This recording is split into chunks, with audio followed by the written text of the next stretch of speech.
if you were to advise someone on what's the order of operation of who you reach out to first to make yourself the most successful or the most likely to get your license approved? Yeah, I mean, the MRTA is requiring all retailers to notify your municipality, microbusiness or dispensary that you're going to operate in their town. We've known this since March 31st, 2021, when this legislation is passed. And every single client that we talk to, my first recommendation is if you call, do you know where you're going to operate? And that goes beyond the retailer, right? Like, I'm sure if a processor or an indoor cultivator shows up in Mitch's district and he doesn't know about it, he's going to want to know that. Yeah. He's going to want to make sure that operation is top notch. And it's, I look at this, I have looked at this so often from the state level. Okay. I can tell you what the state's going to do. Luckily, Mitch and I went to kindergarten together. So I'm hoping he would pick up my call now, since hopefully, but it's, in the end, I'm the attorney, right? Or Derek's the real estate agent.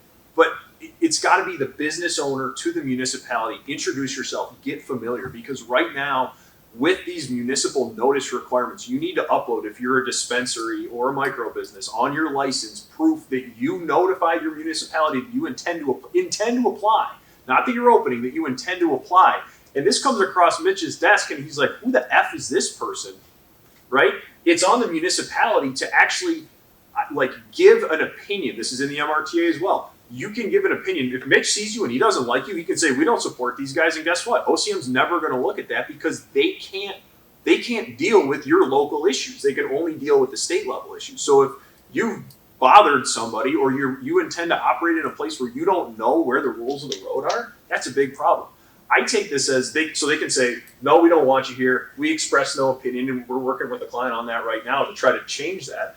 Yes, we support them, and I think there's another option under yes, we support them, which is not only do we support them, here's our letter of support for these guys. And that's, to me, especially in this priority round, like right now, if you're applying with real estate,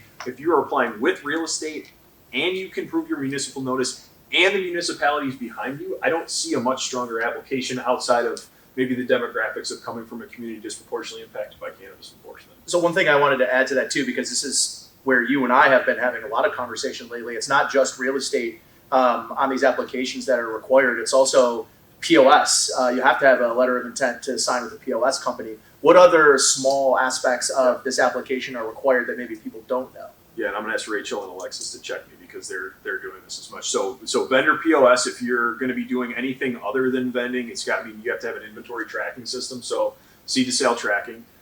There is a labor peace agreement requirement where you have to enter into a labor peace agreement with any union. But right now, there's really one game in town so far as we understand it. And if anybody on the chat knows of another one, all I know is it's Local 338. You got to sign your labor peace agreement. It doesn't have to be uploaded as part of this application, but you cannot get a final license in New York State without a signed labor peace agreement.